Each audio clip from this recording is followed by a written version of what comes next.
Hello friends, welcome to TET math with concept. हमने कल के वीडियो में पढ़ा था फेन प्लवन विधि। उसके पहले हमने पढ़ा था इसके पहले चुंबकीय पृथक्करण विधि। उसके पहले पढ़ा था हमने नंबर 1 पे जो है आपका गुरुत्वीय पृथक्करण विधि। तो देखो हर विधि में क्या क्या चीज़ें हैं वो मैं फिर से आज ब्रीफ कर देता हूँ, ध्यान से सुनिएगा। जैसे कि क्या होता है फेन प्लवन विधि में जो सल्फाइड अयस्क होते हैं, ध्यान रखिएगा, जो सल्फाइड के अयस्क होते हैं जिनमें अशुद्धियां सल्फाइड के रूप में पाई जाती हैं, इनको इस विधि के द्वारा दूर किया जाता है। आप याद रखिए इस चीज़ को। देखो याद करने का तरीका क्या है, सल्फाइड केवल याद रखोगे तो अपने आप समझ में आएगा। मान लो आपसे पूछा गया सल्फाइड, तो यहाँ पे देखो फ आ रहा है, मतलब ऐसी विधि जिसमें फ के नाम से शुरू होता हो तो वो हमारी क्या हो जाएगी, फेन प्लवन विधि।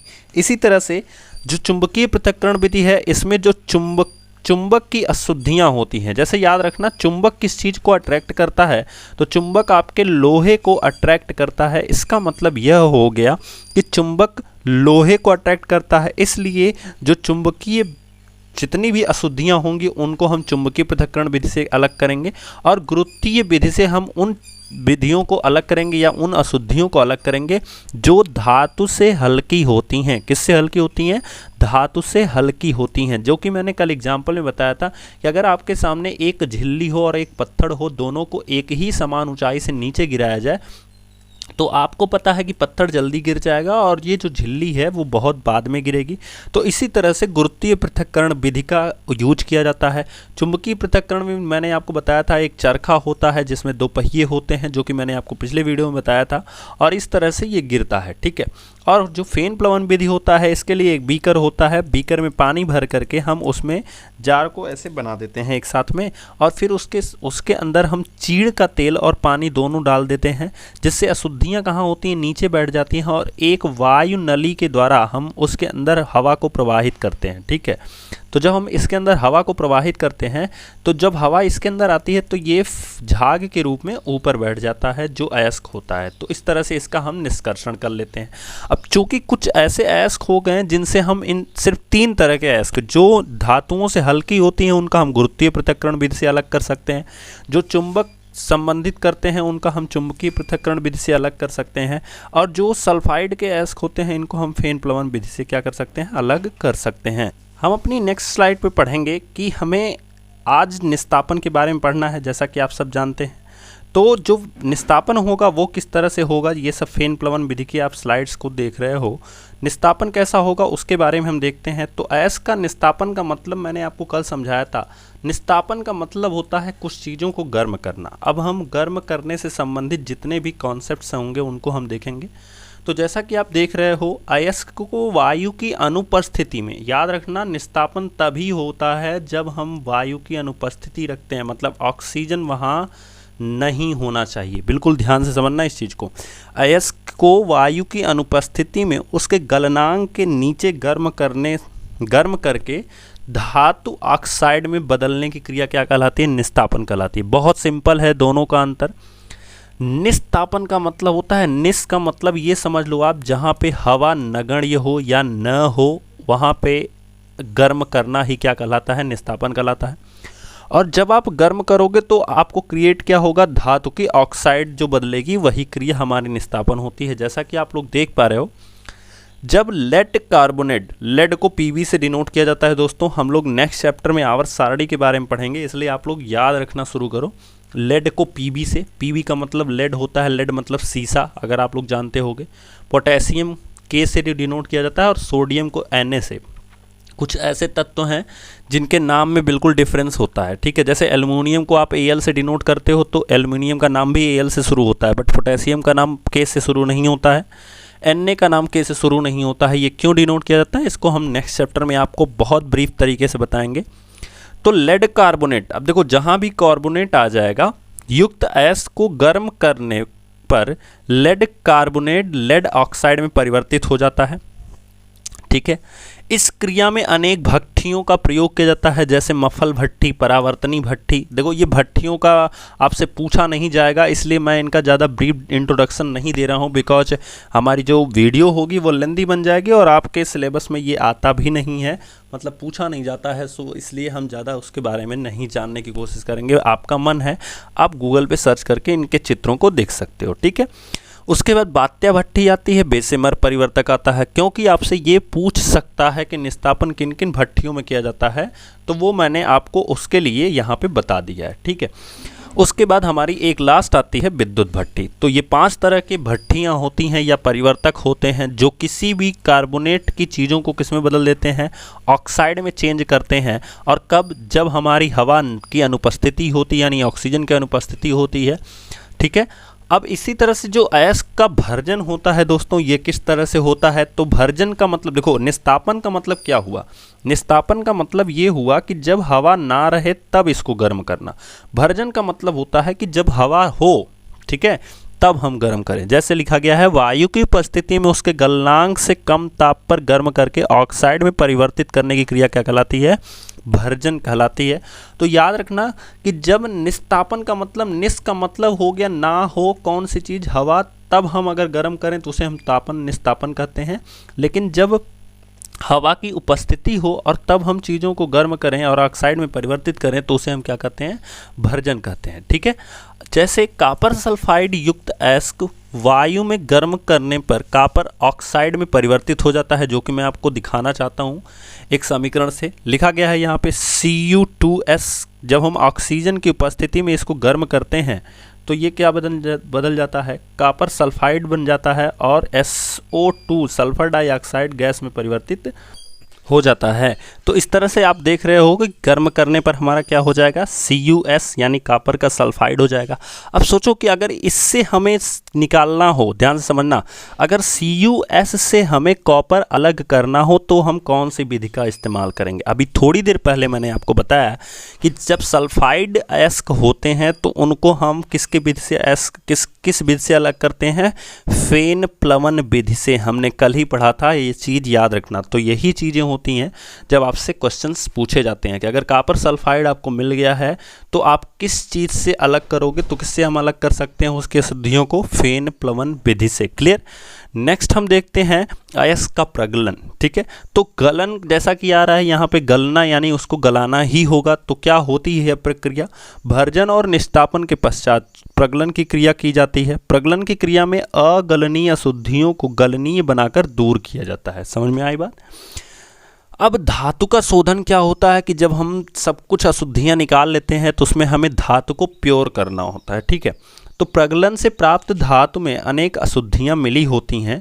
इन अशुद्धियों को विद्युत अपघटनीय, जिसे इलेक्ट्रोलिसिस कहते हैं, इलेक्ट्रोलिसिस मेथड, तो इसके द्वारा हम इसको क्या करते हैं, अलग करते हैं। अब ये कैसे होता है इलेक्ट्रोलिसिस मेथड, मैं आपको बता देता हूँ।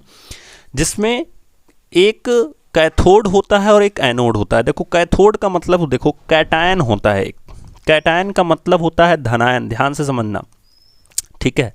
और इंग्लिश में एनायन का मतलब होता है ऋणायन, ठीक है। तो इसी तरह से जो कैटायन से ही बना है कैथोड, तो आप कभी कंफ्यूज मत होना, चूंकि कैटायन से कैथोड बना है इसीलिए यहाँ पे धनायन आवेश को एकत्रित किया जाता है। एनायन से एनोड बना है इसलिए यहाँ पे हम क्या करते हैं, ऋणायन आवेश को एकत्रित करते हैं। तो जैसा कि मैंने आपको बताया है, कैथोड में धनायन तथा एनोड में ऋणायन आकर्षित होते हैं।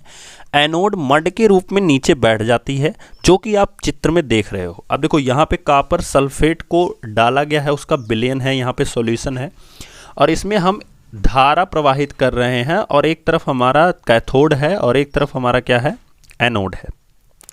ये जो आप चित्र देख रहे हो, ये हमारा कॉपर जो है वो नीचे की तरफ यहाँ पे बन गया है और इसी तरह से यहाँ पे जो किनारे किनारे कॉपर था वो आप देख पा रहे हो कि यहाँ पे भी आ गया है, ठीक है। तो कैथोड पे जो धनायन होते हैं वो सारे के सारे यहाँ चले जाते हैं और जो सल्फेट होता है यानी कि यहाँ पे जो देख रहे हो वो एनोड के पास चले जाते हैं। तो बहुत सीधी भाषा में समझो, कैथोड पे आपके धनायन हमेशा आकर्षित होंगे और एनोड पे हमारे ऋणायन हमेशा आकर्षित होंगे। तो हम देखते हैं दोस्तों कि धातु और अधातु के भौतिक गुणों का अंतर क्या होता है।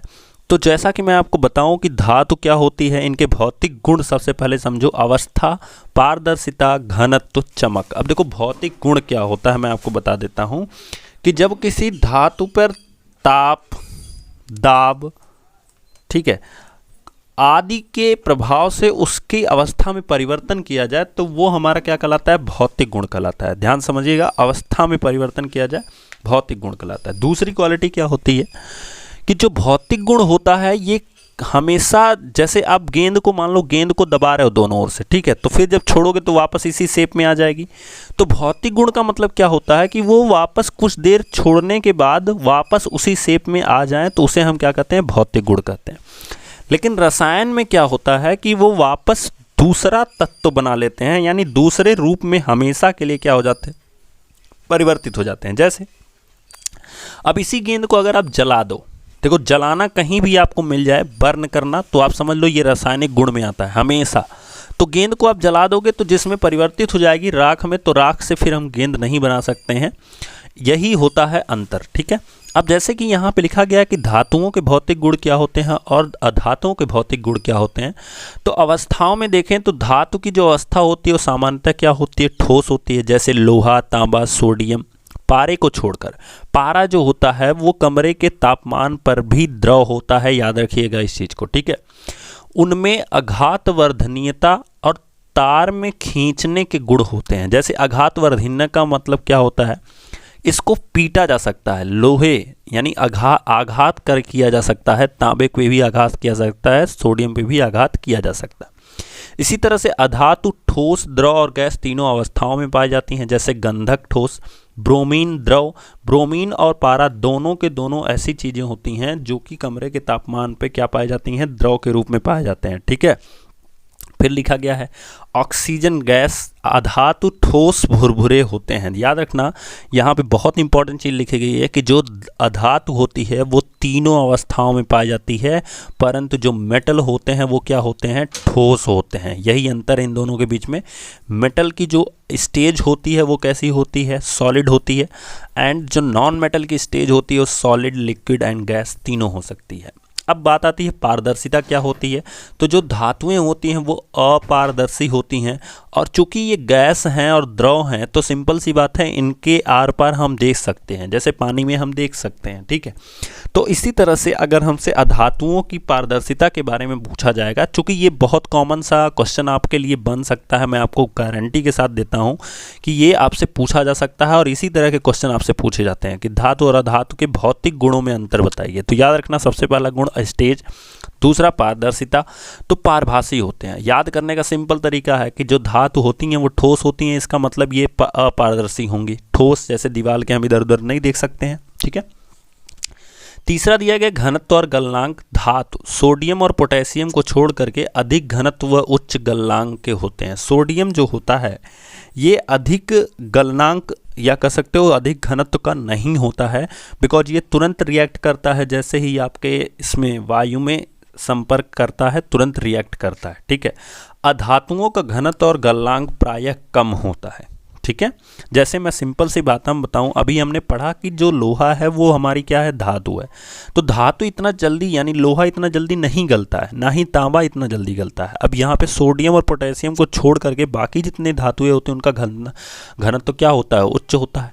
अब चूंकि अधातु जो होती हैं वो ठोस, द्रव, गैस तीनों होती हैं, तो गैस सिंपल सी बात है इनका घनत्व कम ही होता है, मतलब हाँ घनत्व कम होता है, इस चीज़ को याद रखिएगा। चमक क्या होती है, धातुओं में विशेष चमक पाई जाती है जिसे धात्विक चमक कहते हैं, यानी मेटालिक लस्टर कहते हैं। जबकि ग्रेफाइट, हीरा, आयोडीन के अतिरिक्त अन्य अधातुओं में कोई भी विशेष चमक नहीं पाई जाती। याद रखना ग्रेफाइट और हीरा ये भी हमारे क्या हैं, नॉन मेटल हैं। तो आपसे ये भी क्वेश्चन पूछ सकता है कि ग्रेफाइट और हीरा क्या हैं। तो सबसे पहली चीज़ ये सब क्या है, नॉन मेटल हैं, ठीक है। नेक्स्ट कुछ और हमारे सामने दिया गया है, चालकता क्या होती है। तो सभी धातु उष्मा और विद्युत की सुचालक होती हैं, जबकि ग्रेफाइट गैस, कार्बन के अतिरिक्त अधातु उष्मा, गैर विद्युत के कुचालक होती हैं। अधातु जो हैं उष्मा, गैर विद्युत के कुचालक होते हैं। ध्वनि किसी कठोर वस्तु से टकराने पर धातुओं से टंकार ध्वनि उत्पन्न होती है। अधातु कोई विशेष ध्वनि उत्पन्न नहीं करते हैं। सबसे इंपॉर्टेंट चीज़ है कि जो धातुएं होती हैं वो ध्वनि उत्पन्न करती हैं, याद रखिएगा, ठीक है। जैसे लोहा, अगर आप लोहे को लोहे से टकराओगे तो आपको ध्वनि उत्पन्न होगी, तो इस चीज़ को ध्यान में रखिएगा आप लोग। तो ये था इनका भौतिक अंतर। कल हम पढ़ेंगे इनका रासायनिक अंतर और क्या होती हैं मिश्र धातुएं, और साथ साथ में हम क्वेश्चन आंसर पूरी सीरीज का लगाएंगे, और कल आपका पूरा का पूरा यह चैप्टर फिनिश हो जाएगा। फिर हम पढ़ेंगे आवर्त सारणी, जहाँ से आपके सवाल भी आते रहते हैं दोस्तों। तो आप देख रहे हो रासायनिक गुणों के आधार पर ये जो अंतर है इनको मैं पूरा का पूरा आपको अच्छे से समझाऊंगा, क्या होता है रासायनिक गुण, क्या इसमें अंतर होता है। तब तक के लिए थैंक यू दोस्तों, मिलेंगे नेक्स्ट वीडियो में। एंड प्लीज़ चैनल को लाइक, सब्सक्राइब एंड शेयर जरूर करें। Thank you so much.